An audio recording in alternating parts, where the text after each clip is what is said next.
안녕하세요. 오늘 알아두면 가장 있어 보이는 경제 또는 정보기술 이야기 단 하나만 골라서 전달드리는 티묵 하루 상식 2022년 11월 28일자입니다. 오늘 가져온 이야기는 중국의 위험한 위대한 황제 위기예요. 이거 설마 제가 위대한이라고 지칭한다고 생각하는 분들은 안 계시겠죠? 중국 시진핑 주석의 세 번째 집권이 의미하는 것은 경제적으로는 국민들의 환심을 사기 위해서라도 부양하는 방향으로 앞으로 가지 않겠느냐는 기대를 불러왔었습니다. 아무래도 세 번이나 연임을 하게 되니까 권력 집중이 우려돼야 되는데 그걸 불식시키기 위해서라도 환심 사기 위해서 돈을 풀지 않겠느냐 뭐 이런 개념이죠. 그러나 자유보다는 기존대로 통제된 계획경제 이야기가 다시 불거졌습니다. 이에 대해서 여러 의견이 있지만 어떤 형태로든 권력을 쟁취하는 다른 존재가 나오는 것을 견제해야 되기 때문에 경제적 성공을 통해 등장하는 권력자의 등장을 막으려면 계획경제가 강화될 수밖에 없다는 이야기가 있었습니다.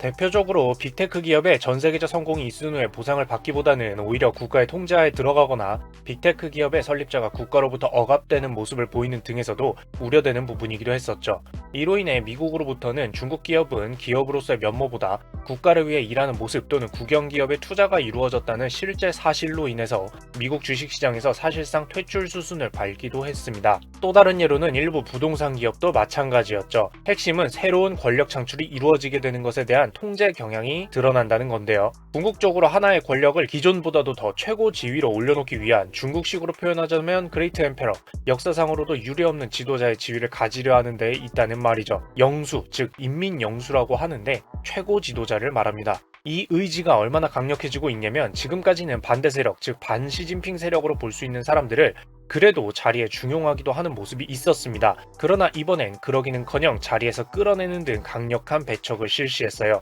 이런 모습의 일환으로 중국을 성장시킨 자유경제 흡수보다는 계획경제로 가게 되는 것이고 말이에요. 심지어는 중국의 경제를 좌지우지하는 경제팀에서 미국 유학파 출신을 배제하는 모습도 보였었고 말이죠.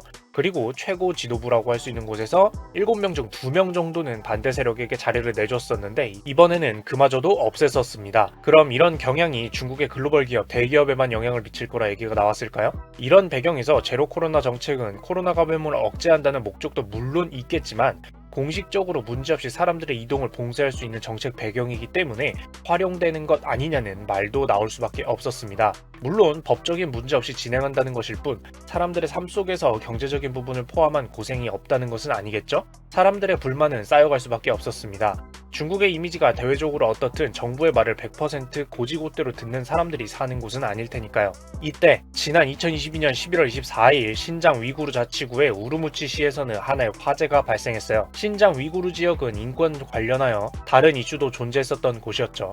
우선 여기서는 이것과 직접 관련이 있는 것은 아니나 이 주택 화재로 10명이 사망하게 됩니다. 문제는 이 화재에서 사망자가 늘어나게 된 이유로 강도 높은 코로나 봉쇄 정책이 지목된 것이었죠.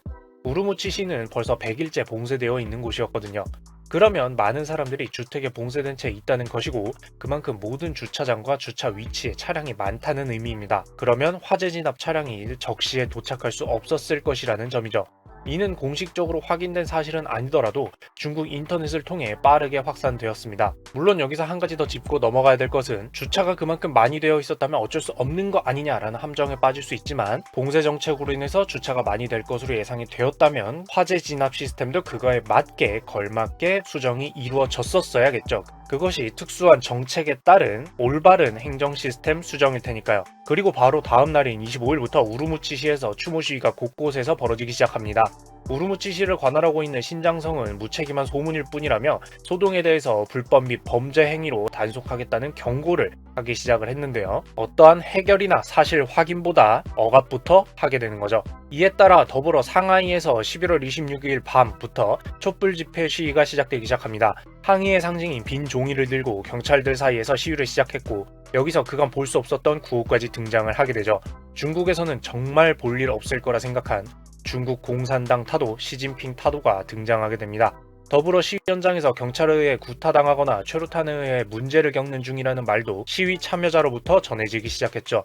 이어서 난징과 베이징 대학에서 추모 촛불 시위가 이어지고 청원을 제기하는 중에 학교 측의 경고로 해산하는 일도 생기게 됩니다. 결과적으로 현재 중국은 상하이, 베이징, 우한 등의 대외적으로나 중국 내 정치적으로 영향력이 높은 도시에서 모두 시위가 벌어지고 있는 중이고 여기서는 공산당 물러가라는 구호까지 등장해 충격을 주는 중입니다. 이는 유례없는 일이기도 하기 때문에 여기에 더해서 앞서 언급했던 이번에 강력하게 배척되기 시작한 반시진핑 그룹과 억압된 중국 빅테크 기업, 부동산 기업 등의 합류가 관건이라는 얘기까지 나오고 있게 됩니다. 즉 중국 내부 상황이 충분히 격화될 수 있는 모양이기 때문에 제3의 천안문 사태까지 우려되면서 긴장한 채 지켜보고 있는 사안이죠. 이는 무엇이든 통제하기만 하면서 권력을 집중시키려는 움직임에 한계가 직면하기 시작함을 잘 보여주고, 이에 대해서 쉽사리 포용하는 모습을 중국이 보여줄 리가 없다는 것을 감안하면 중국 대탈출인 차이나 엑소더스는 한동안 더 지속될 것으로 보입니다. 물론 기업을 붙잡기 위해서는 중국이 경제적으로 유화적인 모습을 보일 듯 하지만 경제를 개방했기에 발전하던 과거 수준으로 돌아가기는 역시나 힘들겠죠. 중국에 대한 투자는 단기적으로 유의해야 하는 모습을 보일 것 같습니다. 그리고 중요한 건 자유를 위해서 싸우는 사람들에 대해선 인간적으로 관심을 계속해서 둬야겠죠. 최근 이란과 함께 말이에요. 정리하자면 시진핑 3기 집권에서 더욱 강력한 통제 정책으로 갈 것으로 보이며, 그동안 코로나 봉쇄 정책으로 인해 억압된 경제, 삶의 문제가 우루무치 화재 이후 단순 통제가 아닌 제대로 된 국가를 요구하면서 시위의 불길이 중국에 거세지고 있습니다. 이는 그간 보이지 않던 강도로서 앞으로 중국에 어떤 변화가 찾아오게 될지 또는 안타까운 일이 벌어지게 될지 지켜보아야 할 중요한 시점이 되고 있습니다. 오늘도 있어 보이는 경제 정보기술 이야기로 커피 한 잔 즐기실 수 있도록 준비해봤는데요. 도움이 되었으면 좋겠습니다. 이상 티묵이었습니다. 구독과 좋아요, 알람 설정까지 부탁드리겠습니다. 감사합니다. 이 영상은 많은 시청자분들과 여기 계시는 후원자분들을 통해서 유지되고 있습니다. 박윤아님 감사합니다.